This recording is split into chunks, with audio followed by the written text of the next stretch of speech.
So we just saw one potential solution towards flexible job arrangements.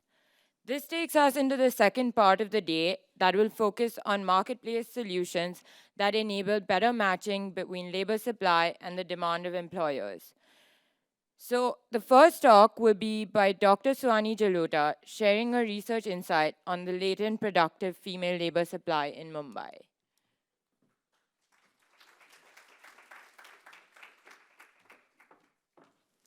Hi, everyone. So Tanvi actually showed the solution that I'll be discussing the research around.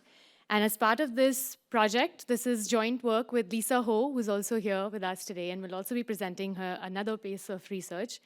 We're talking about solutions that are designed for women. So essentially what works for her, how work from home, digital jobs affect female labor force participation, and we're providing evidence from field experiments that we've run in Mumbai's urban slum communities. So we know this fact already. We've been discussing this a lot, that women are generally quite out of the workforce, and particularly seems to be a problem in low middle income countries, particularly in South Asia. But it's also that these women don't seem to be leaving their homes. In fact, we find from the Time Use survey that about 70% of unemployed women are not leaving their homes even once a day in urban India. So then why do we think that the women are not able to enter the workforce? There may be various constraints that may often have to do with the traditional barriers to working outside the home. And this involves safety concerns, childcare concerns, could involve multitasking related responsibilities that they may not be able to manage along with paid work. It may be the lack of information about jobs themselves and the trust in those jobs. There may just be norms of seclusion or parda norms, which are essentially veiled norms that a woman should not be seen by the outside world. There's also disapproval from husbands and other community members that could be preventing them from working. So with all of these barriers, there also seems to be a lot of jobs available that women are just not able to do. That sorts of shows that there are maybe these large mismatches between the types of jobs available and the types of jobs that women can do given all of these constraints that they live under.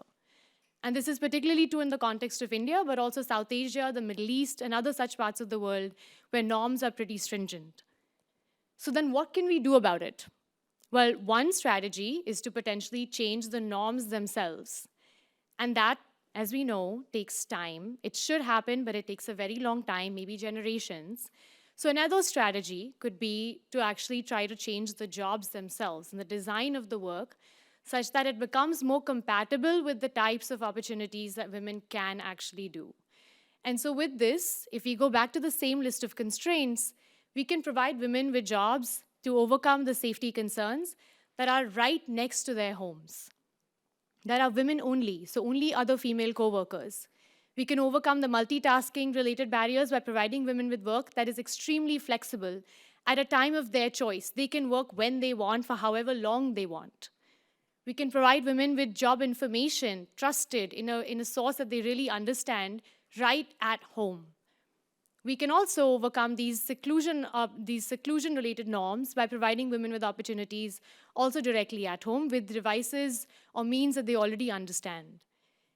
And so in order to be able to understand whether we can actually get, and what is that latent labor supply, can we actually get women who are currently out of the workforce to enter if we actually address all of these barriers?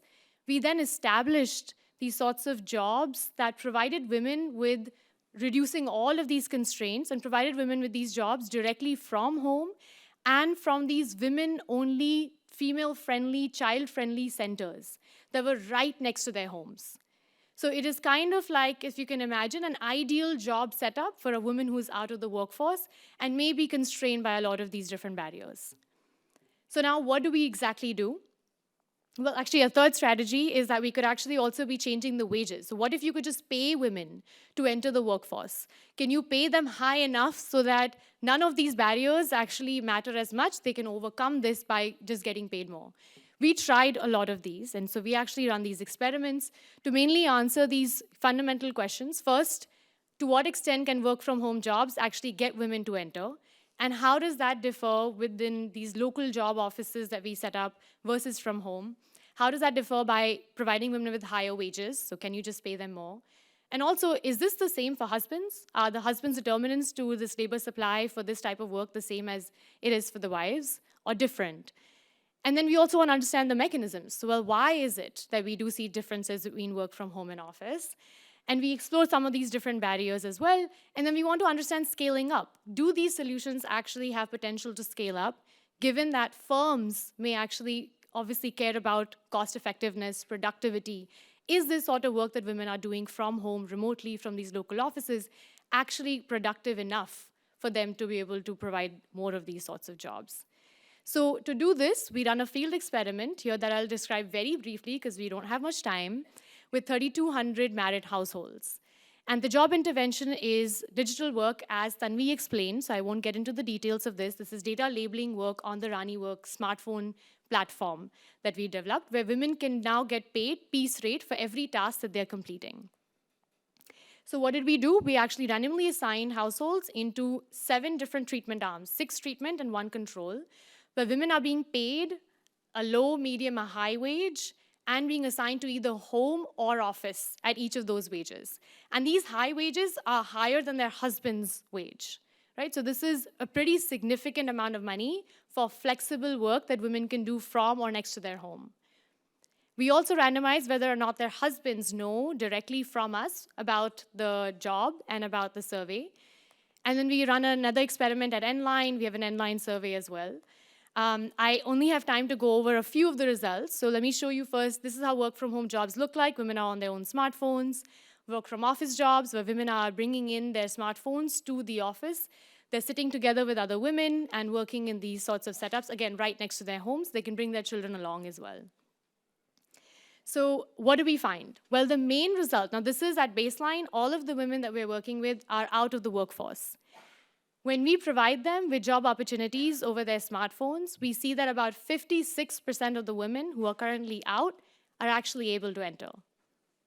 Now, what happens when we provide the same job to women right outside their home? This is, again, within a 5-minute walking distance, where you can bring your children.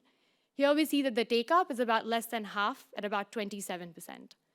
Now, that itself is quite significant, which means that we're still able to get a quarter of women that are currently out of the workforce to enter, even just by reducing a lot of these outside barriers to work and by placing these jobs right next to their homes.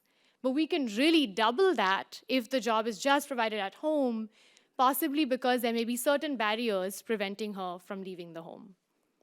Now, what happens with wages? I said that maybe wages could matter as well.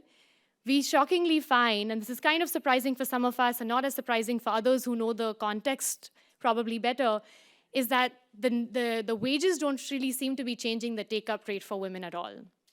So even if you pay her $60 a month to $300 a month, her take-up of the same job from home is about the same.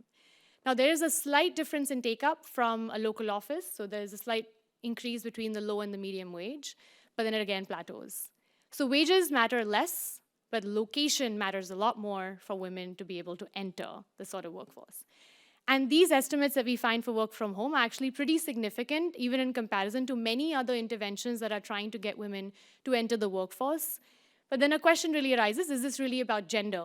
And when we run a similar experiment with husbands, we find that husbands seem to be caring about the opposite. So the location doesn't seem to matter much for husbands, but it's really the wages that matter. So as you pay men more, they're much more likely to take up this sort of job. Now, this is not exactly a one-to-one comparison because many of the husbands are already working in another job. That's the context in which we work in.